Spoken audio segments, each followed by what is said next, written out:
ভোরবেলা রফিকদের উঠোমে।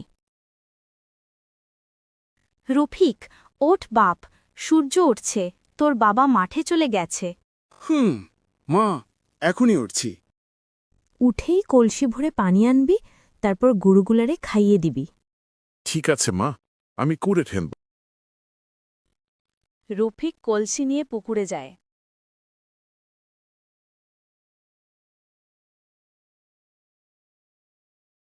এ কি, একটা ছোট হাঁসছানা জলে ডুবে যাচ্ছে।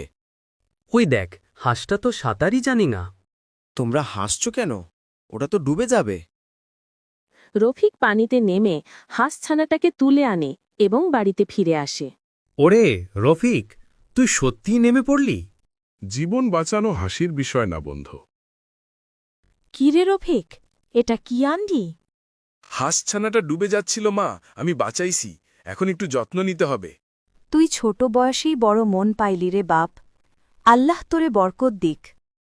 রফিক হাঁসছানাটাকে খাবার দেয়, কাপড়ে জড়িয়ে রাখে। কয়েকদিন পর পুকুর পাড়ে হাঁসছানাটা এখন জলে সুন্দর করে ভাসছে।